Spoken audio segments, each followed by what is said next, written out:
What's up, guys? Welcome to FORMCHECK Friday. It's just the 40th episode of FORMCHECK Friday. So I thought I'd try to combine all the words together. That's fun, right? Anyways, guys, welcome to FORMCHECK Friday. Thanks for tuning in. Again, shout out to everybody who came over from Candido's channel and to the eyebrow IPF overlord himself. Thank you again, man. FORMCHECK Friday, off to a good start today with my man Kyle Constance. Now Kyle's doing some sumo deadlifts. He's just switched over and is looking for some tips on his technique.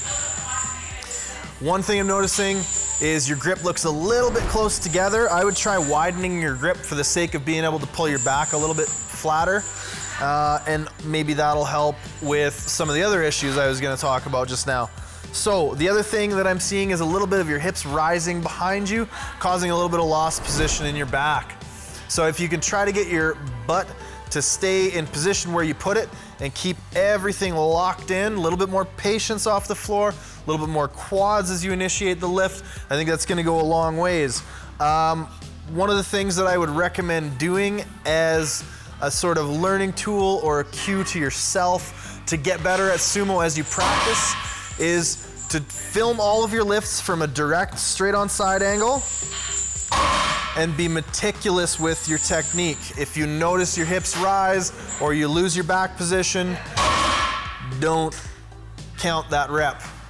Redo it, continue to film things and be very meticulous with the habits that you're forming right now. Especially as somebody who's just switched over to sumo deadlifts, make sure you build the right patterns and make sure that over time you don't develop those bad habits. Now our next submission for FORMCHECK Friday today comes from Stanley. Now Stanley's got kind of an interesting case here. Stanley's noticing that as he gets to the bottom of his squat, the left side of the bar tips, twists, leans forward a little bit. And you can definitely kind of see it here. He said it's even noticeable on lighter weight stuff, pause squats, all those kinds of things. So what that says to me is that more than likely, it's a loss of position in your shoulder. Not your whole back, because if it was a whole back, the whole bar would roll forward, but you likely have one shoulder that's a little bit more restricted. So as you're sitting down, that shoulder's creeping forward, causing that bar to tilt, to spin ever so slightly.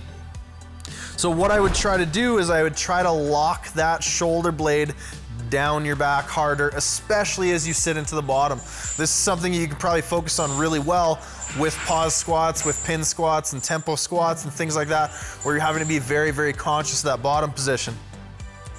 I think if you can lock that scapula down, you probably lock both down. It looks like we're getting a little bit of bar roll overall, definitely more on the left side. But if you can lock your shoulder blades down, get those lats locked in there really, really tight and pull that bar into your back, I bet you're gonna see a lot less of that moving forward. Our next video is some more deadlifts. These come from Christopher. Now you can see that Christopher is able to achieve position, but we're just rushing, we're being a little bit sloppy with things. You can get into good position, I know you can, I see you, I see it right there, but you lose it as soon as you start pulling. That tells me that we need to be more patient. We need to maintain position and not sacrifice position for speed. That's a big thing that people do, is they trade off because it comes off the floor faster if you just let your back go out of position. Now you can tell by the way that you set up, you're kind of agitated and jostling and really like kind of jumbled and such. So let's try and get a little bit more calm, a little bit more deliberate with your movements, and let's try and think your way through the lift. Let's be a little bit more conscious of locking that back in and keeping it. Be patient. The weight's going to feel a little bit heavier off the floor in a good position. That's okay. Work through that, keep pushing, and you'll see your sumo deadlift go a long ways. Another note I wanted to make is that Christopher mentioned in his email that people said, oh, it's a hamstring weakness, so you need to do RDLs, you need to do hip thrusters, you need to do these exercises to try and fix that. And I'm not gonna say there's no value in that stuff, but I'm going to say that we need to address the movement more than we need to address the muscles. That's priority. If you want to deadlift better, you gotta deadlift better. Part of it is skill practice. A lesser component is going to be building up legging muscle groups. just my 2 cents on that. Our next video submission comes from Ryan Vogel. Now Ryan's doing some bench press here, and the biggest thing, man, is we're lacking a lot of stability. Number 1, we're really shaky out of the rack. Number 2, our shoulders aren't really set in position. And number 3, we're really dumping the bar onto our chest as you bring it down. Now, this probably isn't what you want to hear. Ryan's got some definitive goals in his email. He benches a certain amount now. He really wants to bench this amount in his next meet. But I think we might need to take a step back, really trying to harness a little bit more of a controlled technique and work on control and stability. Those are the biggest 2 things that I think we would benefit from in terms of an injury prevention standpoint, and also in terms of a long-term strength development standpoint. If we can develop some stability in your upper back in terms of locking your shoulder blades into position, being able to hold the bar at lockout without being as shaky, as well as being able to control the bar all the way down to the chest and press from a controlled position. It looks like we come down here, the bar kind of dumps onto the chest, and then it's everything you've got to try and heave it off of yourself. Not to say that people don't bench that way successfully, but I think that's more the exception than the rule. In most cases, if we can get a little bit more control and stability, that's gonna go a long ways. So take my advice with a grain of salt, but that's what I would do if I were your coach and you asked me what you needed to do to take your benching to the next level.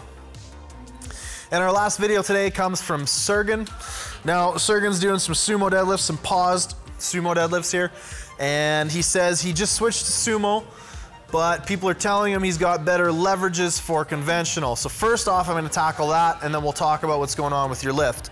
First off, I don't think there are favored leverages, like this person has a long torso or long arms or short femurs or long femurs.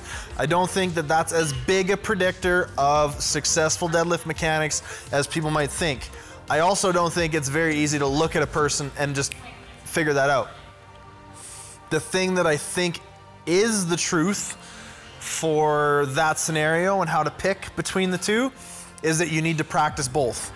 You need to practice both, get relatively good at both, and see which is stronger, more comfortable, and feels less like you're running towards an injury potential. I know a number of my clients who like pulling sumo, feel strong sumo, but it beats the crap out of their hips. They just can't handle a wide stance deadlift like that.